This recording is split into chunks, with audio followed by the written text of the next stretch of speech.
La disputa entre Colombia y Nicaragua sobre las islas y zonas marítimas del Caribe es una de las batallas legales más complejas de la región. En juego no solo están las islas, sino vastas aguas ricas en recursos y los derechos de las comunidades locales. El conflicto se centra en tratados históricos, la evolución del derecho internacional y los intereses nacionales, con ambos países presentando sus casos ante la Corte Internacional de Justicia. Para Colombia, defender su soberanía sobre el archipiélago de San Andrés, Providencia y Santa Catalina es una cuestión de identidad nacional y principio legal. El resultado ha sentado precedentes globales sobre cómo el derecho internacional aborda las disputas territoriales y marítimas. El caso legal de Colombia se basa en el Tratado Esguerra-Bárcenas de 1928, en el cual Nicaragua reconoció la soberanía de Colombia sobre el archipiélago de San Andrés. A cambio, Colombia reconoció los derechos de Nicaragua sobre la costa de Mosquitos e islas cercanas, estableciendo una frontera clara y ratificada. Durante décadas, ambas naciones respetaron este acuerdo, con Colombia administrando las islas y Nicaragua sin impugnar su estatus. Colombia argumenta que el tratado, negociado y ratificado de buena fe, es vinculante bajo el derecho internacional y no puede ser revocado unilateralmente. Las posteriores afirmaciones de Nicaragua de coerción han sido refutadas por pruebas de negociación y ratificación legítimas. Para Colombia, el tratado sigue siendo el fundamento de su soberanía en el Caribe. La defensa de Colombia ante la Corte Internacional de Justicia se basa en el Tratado de 1928 y el principio de uti possidetis juris, que mantiene las fronteras de la época colonial. Documentos históricos, como la Real Orden Española de 1803, refuerzan la reclamación de Colombia sobre el archipiélago. Décadas de administración pacífica y efectiva, gobernando, invirtiendo y protegiendo las islas, respaldan aún más su caso. Según el derecho internacional, una autoridad estatal continua es una prueba sólida de soberanía. Colombia sostiene que la soberanía sobre las islas confiere derechos sobre las zonas marítimas circundantes, incluyendo mares territoriales y zonas económicas exclusivas. Cualquier delimitación marítima, argumenta, debe partir del hecho de la soberanía colombiana.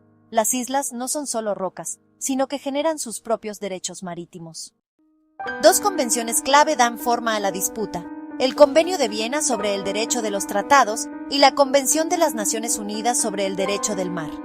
El Convenio de Viena sobre el derecho de los tratados consagra el principio de que los tratados deben ser respetados, apoyando la insistencia de Colombia en la validez del Tratado de 1928. Colombia refuta las afirmaciones de coerción de Nicaragua, señalando que las reglas del Convenio de Viena sobre los tratados inválidos no se aplican retroactivamente. La Convención de las Naciones Unidas sobre el Derecho del Mar, aunque no ratificada por Colombia, es reconocida como derecho consuetudinario. Afirma que las islas generan zonas marítimas. Nicaragua utiliza la Convención de las Naciones Unidas sobre el Derecho del Mar para reclamar una vasta zona económica exclusiva, que se superpone con las reclamaciones de Colombia. La disputa central es cómo equilibrar la larga costa de Nicaragua con los derechos marítimos de las islas de Colombia. Colombia insiste en que cualquier delimitación debe dar pleno efecto a sus islas, no tratarlas como características menores. En 2012, la Corte Internacional de Justicia afirmó la soberanía de Colombia sobre el archipiélago de San Andrés y los cayos cercanos, rechazando el desafío de Nicaragua al Tratado de 1928. Sin embargo, la Corte redibujó la frontera marítima, otorgando a Nicaragua una gran área del Caribe previamente bajo control colombiano.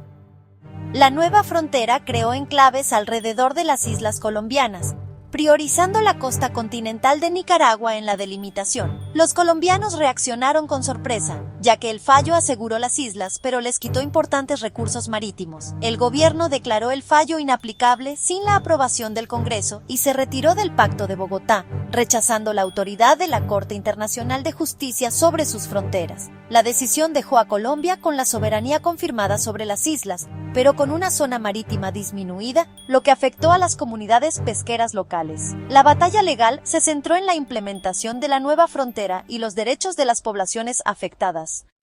Después de 2012, Colombia se centró en impugnar la nueva frontera marítima y defenderse de nuevas reclamaciones nicaragüenses.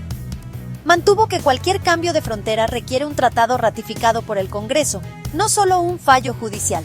Colombia mantuvo una presencia naval para proteger sus intereses y los derechos tradicionales de la comunidad raizal, lo que generó tensiones con Nicaragua.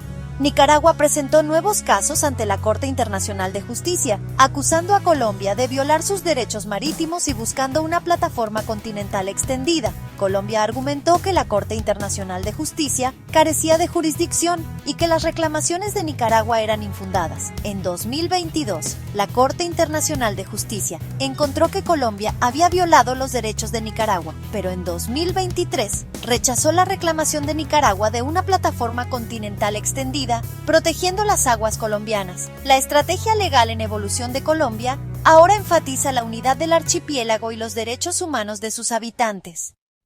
La disputa entre Colombia y Nicaragua es un hito en el derecho internacional, destacando el poder duradero de los tratados y las complejidades de la delimitación marítima. La defensa de Colombia, arraigada en el Tratado de 1928 y el principio de pacta sunt servanda, subraya la importancia de honrar los acuerdos internacionales. Su insistencia en la ratificación interna de los cambios fronterizos afirma la soberanía nacional, incluso en medio de las críticas. El caso sentó precedentes para equilibrar los derechos continentales e insulares bajo la Convención de las Naciones Unidas sobre el Derecho del Mar, y las recientes victorias legales de Colombia aclararon los límites de las reclamaciones de plataforma continental. En última instancia, el camino de Colombia demuestra un compromiso con la defensa de su territorio y su gente a través del derecho internacional, adaptando su estrategia a los nuevos desafíos legales y de derechos humanos. El caso será recordado por las preguntas que planteó sobre la soberanía, los tratados y la equidad en el derecho del mar.